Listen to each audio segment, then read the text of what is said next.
Sveiki! Oras už langų vis labiau mus lepina. Išlenda saulė, taip ir norisi pasimerkti gėlių, atsinaujinti savo namų interjerą, pasikeisti vieną kitą interjero detalę. Todėl pats metas pakalbėti apie namų dekoravimą. Likit kartu ir galbūt išgirsit kažką naujo. Susistumkim foteliukus pirmą.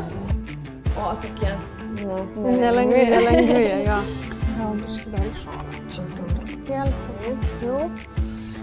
Kilimas. Po to nusipešioja. Gerai viskas. O, gera vieta. Puikiai.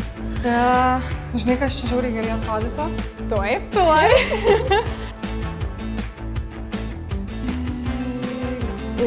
Mazak tokio kaip dubenį reikėtų. Taip.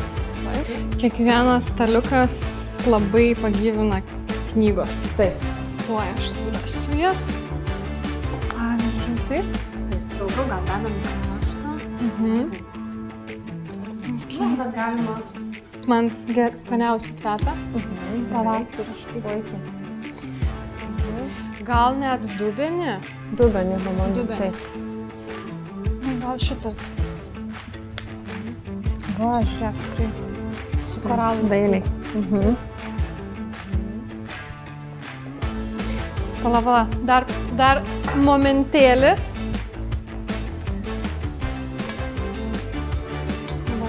Taip, labai gailiai.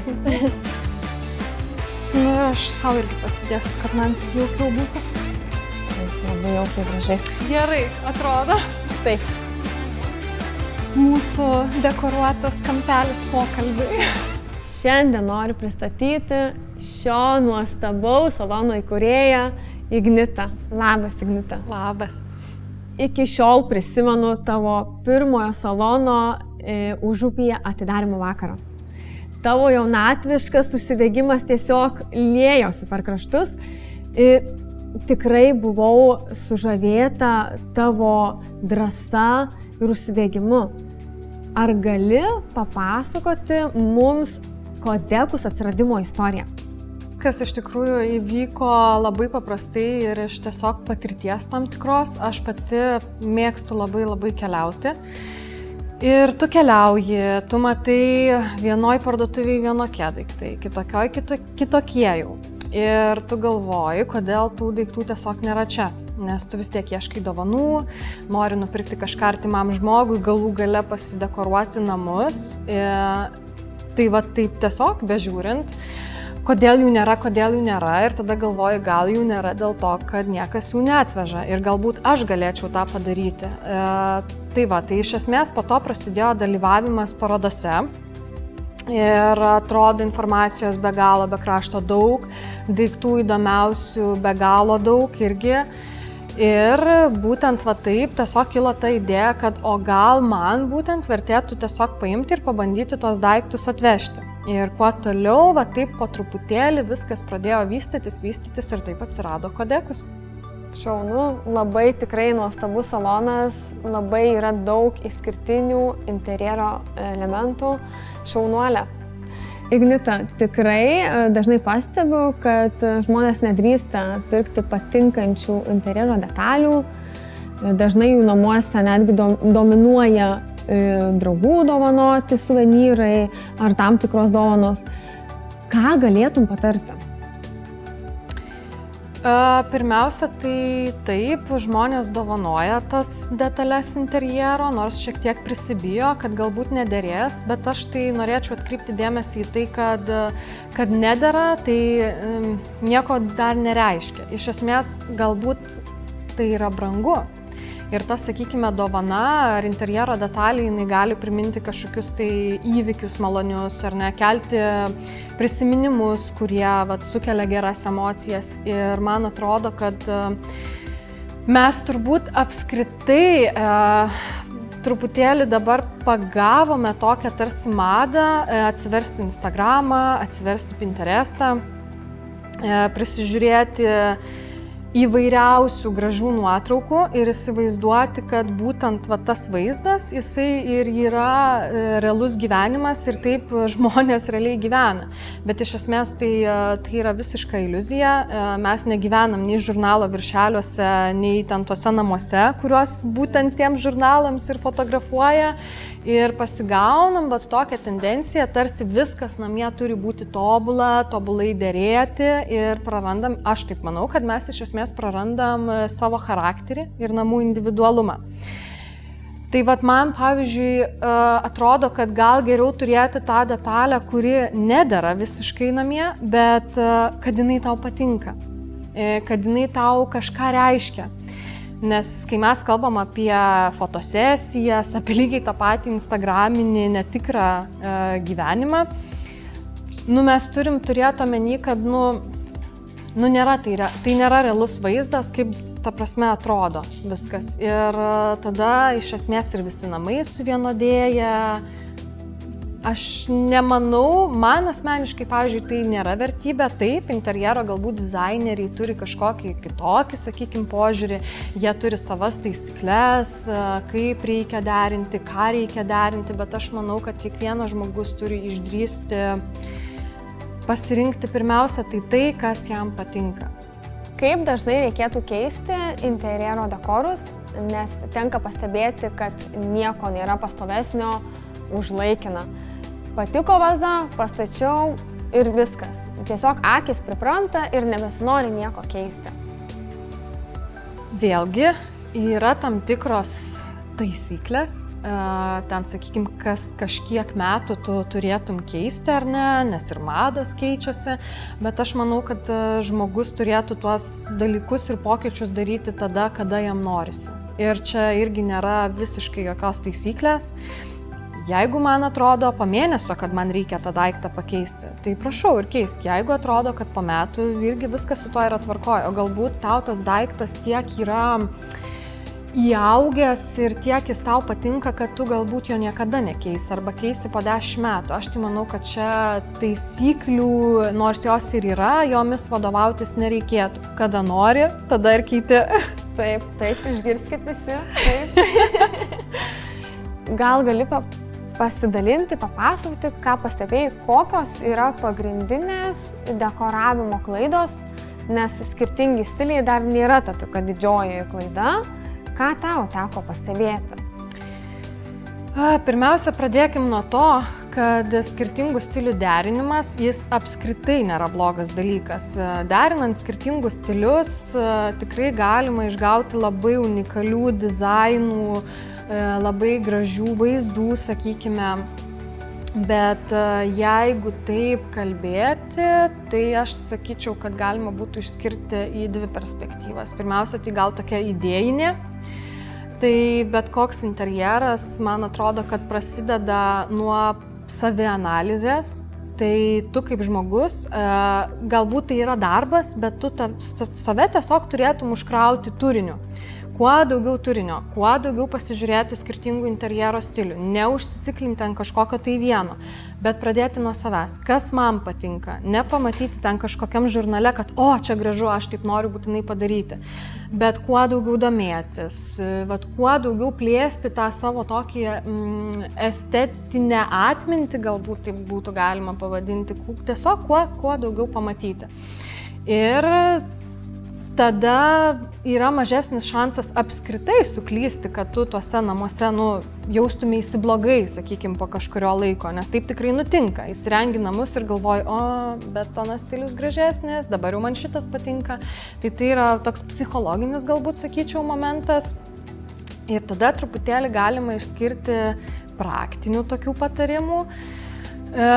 Aš pirmiausia gal norėčiau pasakyti apie daiktų kainas. Yra tikrai vazų, kurios kainuoja ir 4000 eurų ir taip toliau, ir baldų, ir viso ko, bet man atrodo, kad smulkieji mūsų namų elementai iš principo yra tokie, kad jais lengviausia koreguoti vaizdą. Ir aš vis tik tai manau, kad yra klaida investuoti labai daug į būtent tuos mažus dekoro elementus, nes jeigu tau jie nepatinka, jais vaizdą pakeisti yra, sakykime, lengviausia. Tai gal tada geriau nusipirkti kažką tai pigiau, nes alternatyvų šiai dienai tikrai yra ir automatiškai tas namų atnaujinimo procesas jisai bus daug paprastesnis ir netoks skaudus finansiškai.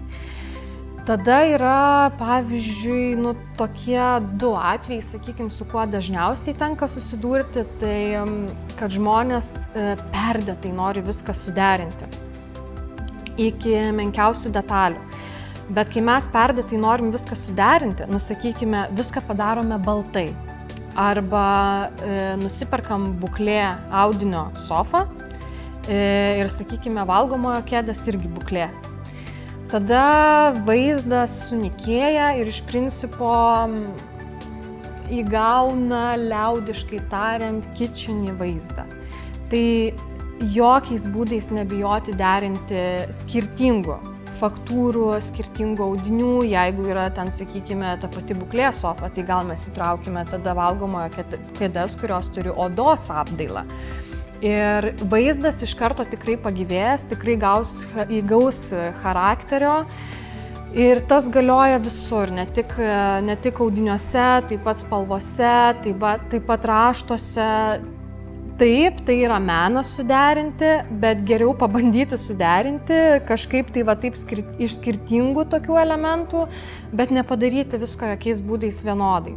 Milano dizaino savaitėje pastebėjau, kad šių metų interjero dekoravimo tendencija yra keramika ir stiklas.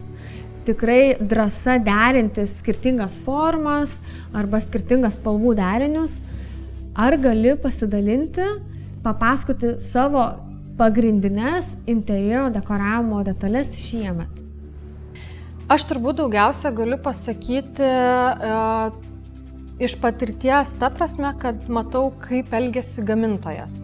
Sakykime, mano kažkokie tiekėjai. Tai, ką aš pastebiu, tai iš tikrųjų yra sušvelnėjusios formos, daugiau, sakykime, pastelinių kažkokių spalvų, pasikeičia tų pačių, sakykime, vazų, žvakidžių faktūros, galbūt nėra glazūros tiek, yra truputėlį šiurkštesni, grubesni paviršiai, bet iš esmės viskas eina į tokį ramumą, estetiškumą, minimalizmą, daugiau praktiškumą.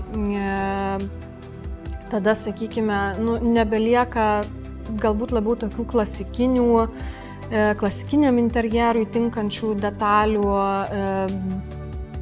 Labai jaučiasi, kad žmonės, pavyzdžiui, patys, jie dabar žavisi tais pačiais japandi, wabi-sabi stiliais interjero, kur, sakykime, vėlgi žmogus nori grįžti į gamtą, daugiau ten, sakykime, žalumos, ramybės, estetikos, minimalizmo. Galbūt net kartais ir netobulumo kažkokio. Jeigu ten mes kalbam apie ąžuolo masyvą, sakykime, kažkokius baldus, tai žmonės dabar iš tikrųjų gręžiasi į tą tokį paprastumą, praktiškumą ir švelnumą. Tai gamintojose tas tikrai jaučiasi ir jau ir spalvos jos eina ramios. Tai tokie pastebėjimai iš mano pusės būtų. Žmogus, paprastas, ane? Aš čia pamąstysiu truputėlį.